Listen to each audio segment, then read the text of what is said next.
उसके लिए अफजल हम शर्मिंदा है, तेरे कातिल जिंदा है, ये नारा लगाने वालों को क्या कहा जाए? बातों में आ रही है, उनको फिर रेजिग्नेशन दे देना चाहिए, होम मिनिस्टर को रेजिग्नेशन दे देना चाहिए। तो हुआ तीर लेने का भी संवैधानिक अधिकार कुछ लोगों को है, लेकिन अगर वहाँ उमर खालिद के लिए नारे लगे तो जो नारे लगा रहे थे उनको अर्बन नक्सल आप एक बार दिखाइए जरा, जो आपके आंदोलन के चेहरे थे, वीडियो भेज देंगे। हमें उमर खालिद को देख लिया है, हमें शाहजी इमाम को देख लिया। जिम्मेदारी ले रहे हैं कि वहाँ पत्रकारों पर जो हमला किया वो सीजेपी के कार्यकर्ता थे, वो छात्र थे, ये कहना चाह रही है। अगर ये जिम्मेदारी ले रहे तो पुलिस वालों की ऑफिस हुई, इनके पास क्या प्रमाण है? प्रमाण दीजिए, बीजेपी प्रमाण दीजिए, अभी दीजिए। सीबीआई हमारे हाथ कर दीजिए, फोटो दीजिए, प्रमाण दीजिए, साइन हो जाए तो प्रमाण हमारे हाथ दे दीजिए। हम आपके हाथ में दे दें, आपको सामाजिक कार्रवाई भी दे देंगे। कौन है आप? दलाल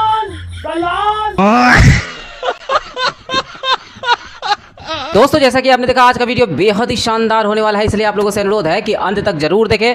यदि आप इस चैनल पर पहली बार हैं तो चैनल को सब्सक्राइब करें ताकि ऐसे वीडियो आपको हमेशा देखने को मिलती रहे। वीडियो थोड़ा भी पसंद है तो लाइक करना बिल्कुल भी ना भूलें और साथ में अपने दोस्तों को शेयर अवश्य करें। और आप हमारे चैनल पर कहाँ से जुड़े हैं हमें कमेंट बॉक्स में जरूर बताएं। तो देर न करते हुए वीडियो की शुरुआत करते हैं। तो हेलो दोस्तों, मैं Abhay Nagvanshi, change your luck zero से हीरो तक में आपका स्वागत है।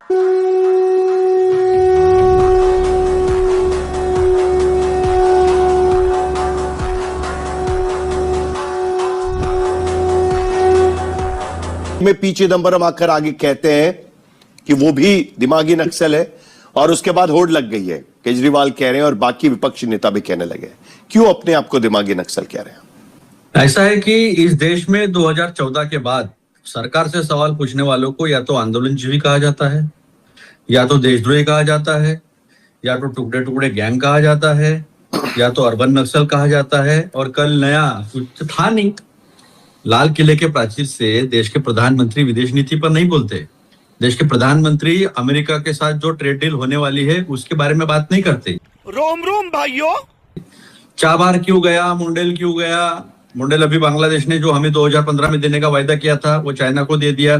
चाइना चारों तरफ से घेर रहा है, तो विदेश नीति के बारे में बात नहीं करते। लेकिन उन्होंने जिस तरह से विभेद की राजनीति पहले से की है, ये विभेद की राजनीति का नतीजा है।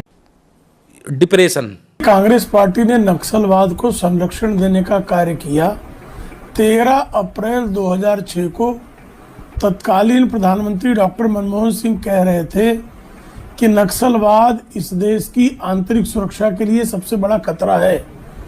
लेकिन उनके कार्यकाल में 2004 से लेकर 2014 के बीच 5000 निर्दोषों का रक्त बहाने का काम जिस नक्सलवाद ने किया, उस नक्सलवाद का समर्थन करने वाले सबसे अधिक कांग्रेसियों की हत्या नक्सलवाद में हुई। और उस हत्याकांड के बाद एक विश्वविद्यालय में उस हत्याकांड पर उत्सव मनाया गया। तो ऐसे उत्सव मनाने को अगर हम दिमागी नक्सल कह दें तो कांग्रेस को पीड़ा क्यों होती भाई? क्या कारण है कांग्रेस को पीड़ित होने का? ये बातें बताई नहीं जाती, नजर लग जाती है। अनुच्छेद 370 के संशोधन का विरोध करने वाले और कश्मीर को पाकिस्तान का अंग मांगने वालों को अगर हम अर्बन नक्सल कह दें तो बाकी कांग्रेस को पीड़ा होने की क्या आवश्यकता है? पाकिस्तान चिल्लाए चिल्लाए, कांग्रेस क्यों चिल्लाने लगती है? क्योंकि मैं चूतिया हूं, मेरा दिमाग चूतिया है। अभी आप जो है नक्सलवादी हत्याकांड करें, 180 जिलों पे नक्सलवाद, 2014 तक 180 जिले नक्सलवाद की चपेट में थे। उन 180 जिलों से नक्सलवाद को साफ कर दिया गया। उसके बाद अगर कोई पीड़ा प्रकट करे तो अगर हम उसको दिमागी नक्सल कह दें तो क्यों भाई? आपको चिढ़ने की क्या आवश्यकता है? कहां जाएं फिर हम? थोड़ी सी शर्म बची है तुम लोगों के अंदर तो डूब मरो चुल्लू भर पानी के अंदर। जो अफजल गुरु को फांसी की सजा दी जाती है, उसके बाद जो कहते हैं अफजल हम शर्मिंदा है, तेरे कातिल जिंदा है, और अफजल गुरु की फांसी जो है सर्वोच्च न्यायालय देती है। उस फांसी को कंफर्म जो है कार्यपालिका राष्ट्रपति करते हैं, जो सब दया याचिका से इनकार करते हैं। उसके बाद इस देश का गृह मंत्री ही कहता है कि अफजल गुरु को फांसी देना गलत था। तत्कालीन गृह मंत्री कहता है, तो उसको क्या कहा जाए? न्यायपालिका और कार्यपालिका जिसको साफ तौर पर दया याचिका भी जिसकी अस्वीकार होती है, उसके लिए अफजल हम शर्मिंदा हैं, तेरे कातिल जिंदा है, ये नारा लगाने वालों को क्या कहा जाए? उनकी प्रशंसा की जाए? कहीं भी सीजेपी का इस्तेमाल के नाम का इस्तेमाल नहीं किया गया था। यह कहा गया था कि आप लोग जरा इस सोच से संभल के रहिएगा। तमाम युवा वर्ग को प्रधानमंत्री चेतावनी दे रहे थे, इशारा दे रहे थे या समझाने की कोशिश कर रहे थे कि इनसे दूर रहिएगा जरा, जो ये अलगाववादी सोच है। तो आपको क्यों लगा कि आपको कहा जा रहा है? देखिए, जो भी साहिल जी, जो भी दिमागी लोग हैं, दिमागी लोगों को पता है कि इशारा किस तरफ था। जंतर मंतर में इतना बड़ा आंदोलन हुआ, क्या वो सारे बच्चे जो वहां आए थे, स्टूडेंट्स जो आए थे, क्या वो नक्सल्स हैं? कुछ न कुछ तो गड़बड़ जरूर है। अगर नक्सल्स है तो फिर हमारी सारी मांगे क्यों पूरी की गई? मतलब क्यों उसको एक्सेप्ट किया गया? क्यों रेजिग्नेशन हुआ? बट बीजेपी तो कह रही है कि आपको कहा ही नहीं, आपको कहा ही नहीं। उन्होंने तो पूरा डेफिनेशन दिया हुआ है। दिमागी लोगों को पता है कि इसको डॉग विस्लिंग बोलते हैं। And prime minister of India red fort में कोई पॉलिटिकल इवेंट नहीं था, ये तो इंडिपेंडेंस डे का इवेंट था, जो एक स्टेट्समैन के स्टेट्समैनशिप, नैतिकता में उनको वहां पे स्पीच देना चाहिए था, लेकिन उन्होंने वहां पे एक पॉलिटिकल स्पीच दिया एंड बहुत ही दुर्भाग्यपूर्ण कमेंट किया देश के युवाओं के खिलाफ, क्योंकि देश के युवा अभी रोड पे उतरे हुए प्रोटेस्ट कर रहे हैं। पूरे देश भर में प्रोटेस्ट हो रहे हैं ऐसे विफल सिस्टम के खिलाफ। तो उनका आप कंसर्न्स ना सुन के उनको एक आप टर्म दे रहे हो, उनको आप दिमागी नक्सल बोल रहे हो। अबे साले, एंड आप उनके बात अगर मान रहे हो, अल्टीमेटली मानना तो पड़ता है क्योंकि आपने डॉग विस्लिंग शब्द का इस्तेमाल किया हुआ है। बड़ा दिलचस्प शब्द है ये, डॉग विस्लिंग। ये शब्द का इस्तेमाल कई बार विदेशों में किया जाता है। आप डॉग विस्लिंग शब्द का इस्तेमाल कर रहे हैं, जरा डिकोड करिए आप इस शब्द का इस्तेमाल क्यों कर रहे हैं।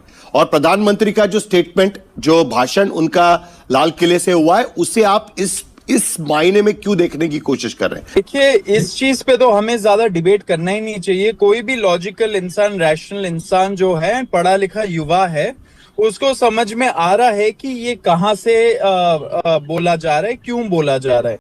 अच्छा बात नहीं है। इतना बड़ा आंदोलन हो रहा है, पूरे देश भर में हो रहा है, उसको एनआरकी बोला जा रहा है। उन्होंने ये भी तो बोला था ना अपने स्टेटमेंट में कि एनआरकी की तरफ ले जा रहे।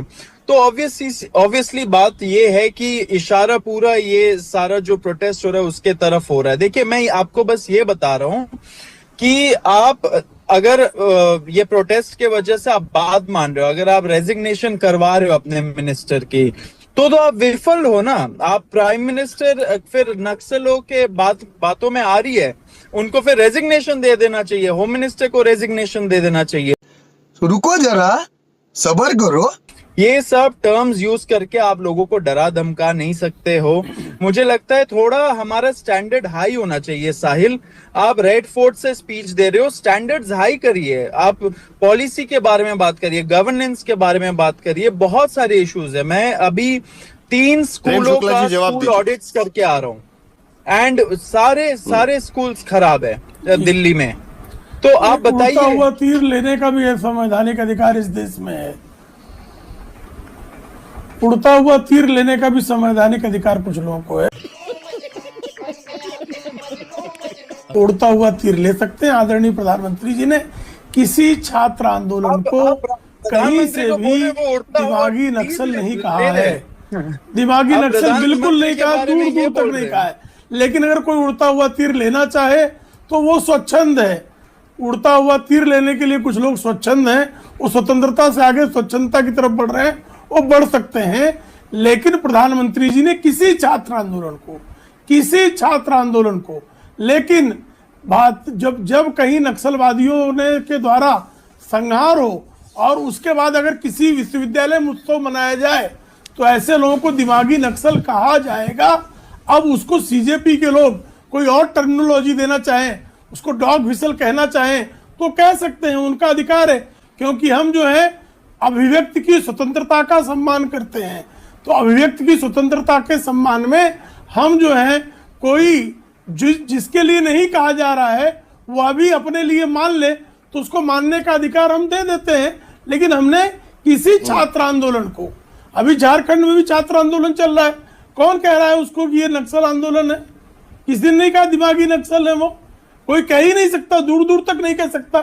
और जो सीजेपी ने जो आंदोलन किया जंतर मंतर पे, उसको किसी ने नहीं कहा। लेकिन अगर वहां उमर खालिद के लिए नारे लगे तो जो नारे लगा रहे थे उनको अर्बन नक्सल कहते, नारे लगे? आप एक बार दिखाइए जरा, कोई वीडियो है तो दिखाइए जो आपके आंदोलन के चेहरे थे। आप हाँ, वीडियो भेज देंगे, वीडियो भेज देंगे, वीडियो भेज देंगे। सौरभ दास जी, मैं वीडियो भेजने को दिखाइए ना, मैं वीडियो भेजने को तैयार हूँ। टीवी में दिखाइए। अभी तत्काल मेरे पास नहीं है, लेकिन मैं भेजूंगा, मैं एकदम आपको भेज देता हूँ, स्टेटमेंट दे देते हो आप, एकदम टीवी पे भेजूंगा। आप डिबेट रख लीजिए, समय निर्धारित कर दीजिए, मैं डिबेट अभी दिखाऊंगा वीडियो, मैं वीडियो दिखाऊंगा, मैं वीडियो दिखाऊंगा, समय निर्धारित करें, सही दिखाइए आप, समय निर्धारित करें, कहा गया है।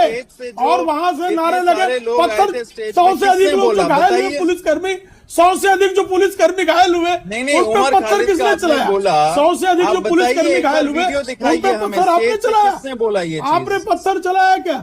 हाँ, दिखाऊंगा मैं वीडियो, ठीक है, मैं वीडियो भेज दूंगा। जरा एक और क्लैरिफिकेशन ले लेते। तो चलिए शुरू करते हैं। हमने उमर खालिद को देख लिया है, हमने शारजील इमाम को देख लिया है। 5, 6, 7 साल से वो जेल में बंद हैं। अबे शक्ल तेरी बवासीर जैसी, बातें तो अच्छी किया कर। जंतर मंतर के आंदोलन पर पुलिस कर्मियों पर हमला करने वाले कौन थे? वो कौन? सीजेपी के कार्यकर्ता थे वो, ये कहना चाह रहे हैं सौरभ दास? सौरभ दास ये जिम्मेदारी ले रहे हैं कि वहां पत्रकारों पर जो हमला किया वो सीजेपी के कार्यकर्ता थे, वो छात्र थे, ये कहना चाह रही है? अगर ये जिम्मेदारी ले रहे हैं तो बात ही खत्म हो गई। ये अगर जिम्मेदारी वहां पत्रकारों का लिंचिंग की गई, मॉब लिंचिंग के मुताबिक, पुलिस वालों की मॉब लिंचिंग हुई, आरएफ के कर्मचारियों की मॉब लिंचिंग, बिल्कुल ये देखिए, अर्बन नक्सल की भाषा यही होती है। सही पकड़े हैं। इनके पास क्या प्रमाण है? प्रमाण दीजिए, बीजेपी आरएसएस का प्रमाण दीजिए, प्रमाण दीजिए, अभी दीजिए प्रमाण, अभी प्रमाण दीजिए, अभी प्रमाण दीजिए। अगर आप सच्चे आदमी तो अभी प्रमाण दीजिए, अभी प्रमाण दीजिए, अभी दीजिए ना। अर्बन नक्सल होना यही है, झूठ बोलना यही अर्बन नक्सल का प्रमाण, यही प्रमाण है।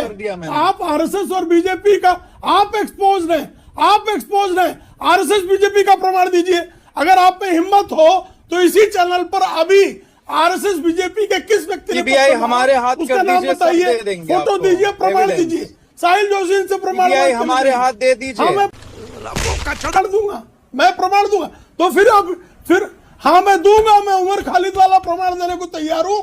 आप भी प्रमाण देकर जाएंगे, ये यहाँ पर आप हमारे हाथ दे दीजिए, मैं आपको उमर खालिद का प्रमाण का भी इंतजार कर रहे हैं। मैं प्रमाण आपके हाथ में क्यों देते हैं?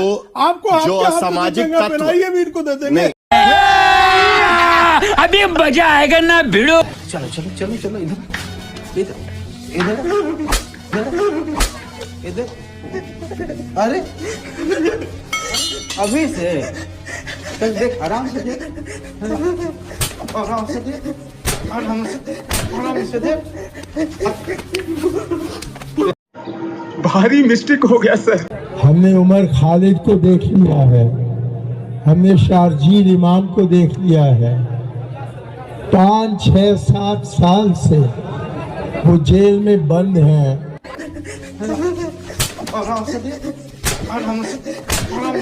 थोड़ी सी शर्म बची है तुम लोगों के अंदर तो डूब मरो चुल्लू भर पानी के अंदर। तुम खत्म, bye bye, tata, goodbye, गया। दोस्तों, तो कैसी लगी आज की वीडियो हमें कमेंट बॉक्स में रिप्लाई करना बिल्कुल भी ना भूले। वीडियो अंत तक देखा तो उम्मीद करता हूं कि पसंद तो जरूर आई होगी, इसलिए लाइक करें और अपने दोस्तों के साथ शेयर करना बिल्कुल भी ना भूलें। और आप हमारे चैनल पर कहां से जुड़े हैं हमें कमेंट बॉक्स में ज़रूर बताएं। तो मिलते हैं आने वाले नए वीडियो के साथ, तब तक के लिए जय हिंद, जय भारत, वंदे मातरम।